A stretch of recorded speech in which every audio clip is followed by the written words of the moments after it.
Hi, കുറച്ച് over weight ആയിട്ട് ഉള്ള കുട്ടികളിൽ നമ്മൾ ശ്രദ്ധിക്കുന്ന ഒരു കാര്യമാണ് നേരത്തെ പ്രായപൂർത്തിയാവുക അല്ലെങ്കിൽ നേരത്തെ പ്യൂബേർട്ടി അറ്റൈൻ ചെയ്യുക എന്നുള്ളത് അല്ലേ. അപ്പോൾ ഇതിനുള്ള മെയിൻ കാരണം എന്ന് പറയുന്നത് അവരുടെ ബോഡിയിൽ ഉണ്ടാകുന്ന ഫാറ്റ് ഡെപ്പോസിഷനാണ്.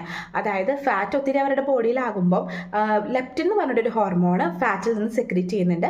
ആ ഹോർമോൺ നേരെ ബ്രെയിനിലെ ഹൈപ്പോതലാമസിൽ ചെന്ന് പ്യൂബേർട്ടിനെ ആക്ടിവേറ്റ് ചെയ്യുകയാണ് ചെയ്യുന്നത്. അതായത് പ്യൂബേർട്ടി അറ്റൈൻ ചെയ്യാനുള്ള എനർജി സോഴ്സ് ബോഡിയിൽ ഉണ്ടെന്നുള്ളൊരു സിഗ്നലാണ് അവിടെ കൊടുക്കുന്നത്.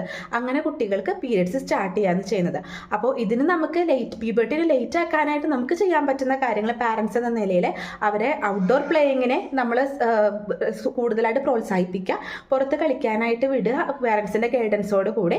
അതുപോലെ തന്നെ അവർക്ക് ജങ്ക് ഫുഡ്സ് ഒത്തിരി വാങ്ങിക്കൊടുക്കാതെ ഇരിക്കുക, പ്രത്യേകിച്ച് ഷുഗറി ആയിട്ടുള്ള ഫുഡ്സ് അധികം വാങ്ങിക്കൊടുക്കാതിരിക്കുക. ഷുഗർ എന്ന് മാത്രമല്ല, റിഫൈൻഡ് ആയിട്ടുള്ള കാർബ്സ്, അതിപ്പോൾ ന്യൂഡിൽസ് ആയിക്കോട്ടെ, മൈദ പോലെയുള്ള ഫുഡ് ഐറ്റംസ് ആയിക്കോട്ടെ, അതെല്ലാതും ഇവർ കഴിച്ച് കഴിയുമ്പോഴത്തേക്കും അത് ഫാറ്റ് ആയിട്ടായിരിക്കും കൺവേർട്ട് ആവുന്നത്. അതായത് ഇവർ പുറത്തേക്കൊന്നും കളിക്കാൻ പോകുന്നില്ല, വീട്ടിൽ തന്നെയുള്ള ശീലമാണെന്നുണ്ടെങ്കിൽ അത് ഫാറ്റായിട്ട് കൺവേർട്ട് ആവും. അവർക്ക് നേരത്തെ പ്യൂബർട്ടി അറ്റൈൻ ചെയ്യാനായിട്ട് അതൊരു കാരണമാവുന്നുണ്ട്.